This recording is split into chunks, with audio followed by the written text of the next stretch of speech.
Бүгдээрээ энэхүү видеогоор олон талстын тухай зарим нээлт хийх болно. Олон талст. За олон талст гэдэг нь англиар олон өнцгтийн олон тоо юм. Олон талст нь гадаргуугийн хавтгай дүрс болон ирэмгээс бүрдэх 3 хэмжээст дүрс юм. Жишээлбэл куб бол олон талст. Куб нь олон талст. Бүх гадаргуу нь хавтгай дүрс, мөн бүх ирэмгүүд нь шулууны хэрчим. Тэгэхээр энд байна. Энэ бол олон талст. За дахин нэг хэлэхэд олон талст нь их олон янз байдیں۔ Бүгдээрээ тэдгээрээс нэгийг авч үзэх юм бол тэгш өнцөгт пирамид бол бас олон талст мөн. За түүнийг бүгдээрээ энд зуръя. За зурхтаа жоохон нэвт харагддаг байхаар хий. Үүнийг сонирхолтой болгох үүднээс өөр өнгөөр зуръя. За би ягаан тэгш өнцөгт пирамид зурх гэж байна. Тэгэхээр энэ дахиад надад нэг хавтгай гадаргуу байна. Дараа нь би 4 ширхэг хавтгай гурвалжин гадаргуу зурна. Тэгэхээр тэгш өнцөгт пирамид маань энэ байна. Одоо пирамид шиг харагдаж байна. Тэгэхээр яагаад үүнийг тэгш өнцөгт пирамид гэж нэрлэсэн бол? Учир нь энэ суурь нь тэгш өнцөгт юм. Тэгэхээр одоо олон талстын цөөн хэдэн жишээ авч үзцгээе. Одоо миний ярих зүйл бол олон талстын дэлгээс юм. За тэгэхээр би үүнийг гэрэлтэж харагдахаар хийхийг хүсэж байна. Тэгжээж бид одоо олон талстынхаа тухай сайн ойлголт авч чадсан шүү дээ. За энэ бол бүтэн куб. Одоо олон талстын дэлгээсийн талаар бодож үзье. Олон талстын дэлгээс гэж юу юм бэ? За энэ талаар бодох нэг санаа бол үүнийг хатуу засаар хийгдсэн гэж үзээд түүнийгээ дэлгэн хавтгай болгоно гэсэн үг. Өөр нэг санаа бол ямар нэгэн хатуу цаас эсвэл цаасыг хаачлаад тэгээд дараа нь түүнийгээ нугалж эдгээр дүрсүүдийн нэг болгоно. Чи үүнийг яаж хиймээр вэ? Эдгээр олон талст бүр нь өөр дэлгээстэй. Тэгтээ чи тэдгээрийг хийж чаднаа. За тэгэхээр үүнийг 3 хэмжээс дүрс болгон нугалж болно. Жишээ авч үзье.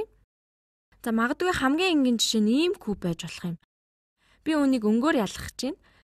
Тэгэхээр энэ кубын ёроолыг энэ ногоон өнгөөр хий бүгдээрээ. Би үүгээр төлөөлүүлж болно. За энэ бол кубын ёроол. Энэ ногоон өнгөтэй байгааз. Одоо харин кубын цаад талын гадаргууг улбар шараар бодъё.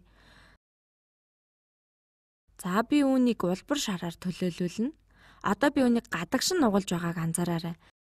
За үүнийг гадагшин нуглаад хэрвээ би үүнийг хавтгай болгосон бол ийм харагдах байсан. Энэ яг үн шиг харагдах байсан. За одоо энэ хажуу гадаргууг үүнийг шар өнгөөр бодъё. Энэ хажуу гадаргуу. За би үүнийг энэ холбогдсон ирмэгийн дагуу цааш нь нугална. Энэ ирмэгийн дагуу холбогдсон байгааг нь хിവэр хадгалаад үүнийг цааш нь нугалвал энэ ингэж харагдах болно. За таныг эндээс ерөнхий санаа авч байгаа гэж бодож байна. Энэ илүү тодорхой болж байгаа зү?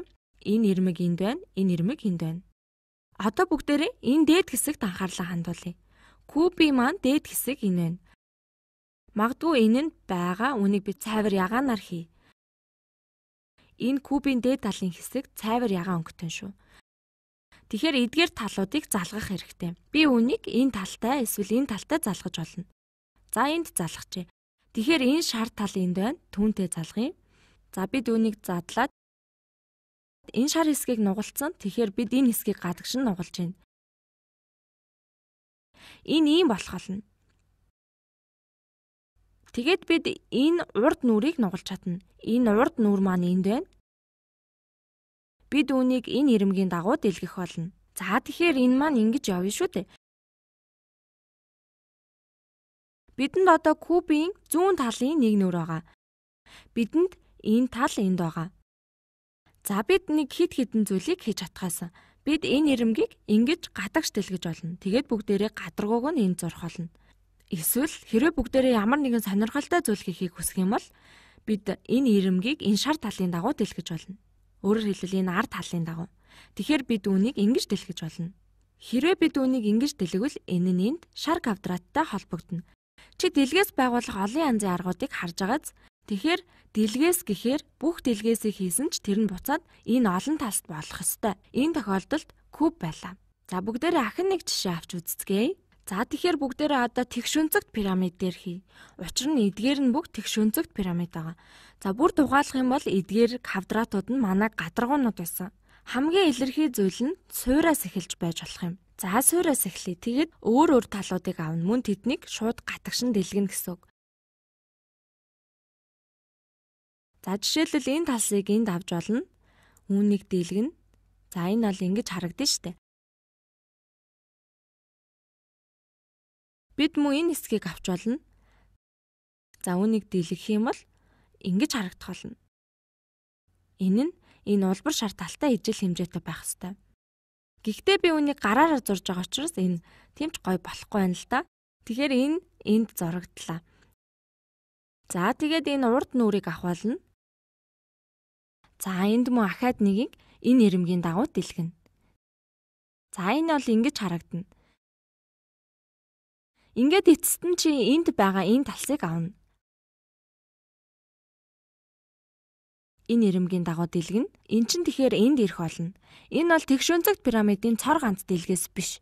Ерөөсөө өөр боломжууд ч гэсэн байгаа. Жишээлбэл тэдгээрийн нэгийг харуулъя л да. Энэ ногоон талыг гадагш дэлгэхийн оронд үүнийг энэ ирэмгийн дагуу дэлгэхийг хүсэж болно шүү дээ. За энэ шар тал энэ захаар.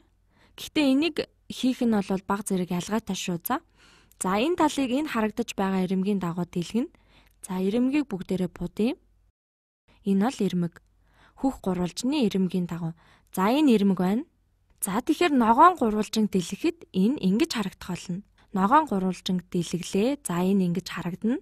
За энэ чамд ямар нэгэн ойлголт өгч байгаа гэдэгт би бол маш итгэлтэй байна.